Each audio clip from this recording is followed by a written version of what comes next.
Mais de toute façon, ce qu'on va dire, c'est que le skiot seul, avec un petit cartésien qui veut se servir du skiot, il se sert mais il fait rien. En fait, il va pas aller loin. Il va pas aller loin. C'est-à-dire, c'est ça, il va pas aller loin. Alors que non, mais je vais dire mieux. C'est ça, on est d'accord. S'il fait que comme ça, au bout d'un moment, il faut qu'il change. Autrement, il ne pourra pas continuer. Et il changera parce que ça va le changer. Alors c'est pour ça que moi, ce que j'ai remarqué, j'ai remarqué une chose de très importante, c'est que le skiot modifie le rapport au monde du praticien. Et attends, essentiellement. Et pourquoi il a acheté le praticien? Pourquoi il a acheté le praticien? Bien sûr. Parce qu'il avait besoin de changer aussi. C'est ce que disent beaucoup de thérapeutes. Ils me disent ça m'a changé. Ouais. Ça m'a changé. La pratique m'a changé. Tout le monde. C'est formidable. Tout le monde change. Bien sûr. Non, mais ça accélère. C'est un accélérateur.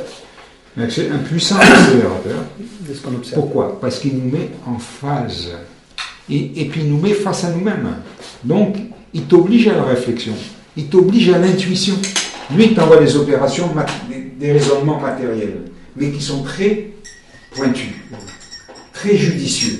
Et ça t'interpelle quand même. Tu dis, s'il me dit ça, qu'est-ce que ça veut dire? Et c'est là que ton intuition commence à fonctionner. C'est ce qui s'opère à la fois chez le patient et chez le thérapeute. Il dit, hier j'ai dit ça à ce patient-là, l'appareil lui a dit ça, ça c'est bizarre. Alors, pourquoi? Mais toi aussi tu cherches à comprendre. Et quand tu cherches à comprendre, tu fais travailler ton intuition. Parce que si tu fais travailler la raison, c'est pas la peine. Lui, il est capable de raisonner 10 000 fois plus vite que toi. Bien sûr. Tu ne pourras jamais rentrer en compétition avec l'appareil au point de vue de raison.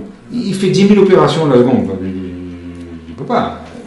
Il fait de l'homéopathie, il fait des essences de Bach, il fait l'acupuncture, il fait tout à la fois. Toi, tu ne peux pas lutter, c'est pas possible. Si je te mets devant une calculatrice électronique, si je te fais 1 multiplié par 20 divisé par 250, la machine clique. Tu ne peux pas lutter. Par contre, l'intuition, moi j'ai l'intuition que c'est de la merde de faire tout ça. Tu comprends? Si tu ne rentres pas dans le jeu de la raison, nous sommes dans le monde de l'esprit. C'est plus la même chose. C'est ça, c'est un autre paradigme. Voilà, c'est ça. On est passé dans autre chose. On est dans un autre monde. Ce sont deux mondes différents. Les hindous avaient trouvé ça déjà avant. Ils appelaient ça le Maya. Le Maya, ils disaient que le monde n'est qu'illusion. Le monde, ce que nous voyons ici, ça n'est qu'illusion.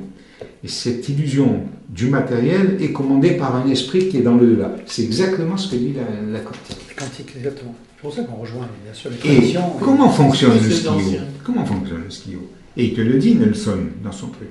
Il dit,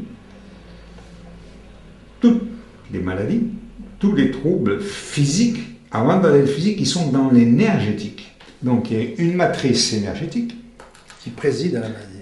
Qui, normalement, quand elle est saine, le futur sera sain. Et quand cette matrice énergétique commence à s'altérer, c'est un moule, c'est une matrice pour les troubles qui vont se développer. Un cancer, il est d'abord dans l'énergétique, et après il va venir dans l'effet psychosomatique, énergético-somatique. Si nous sommes capables d'intervenir dans l'énergétique, ce que fait le skiot, le cancer il ne va pas se développer. Mais l'énergétique, où il est? Il est dans le monde invisible. Il n'existe pas. C'est ça. Il n'existe pas ce monde. Dans le matériel, il n'existe pas. On ne peut pas le toucher, et on ne pourra jamais le toucher.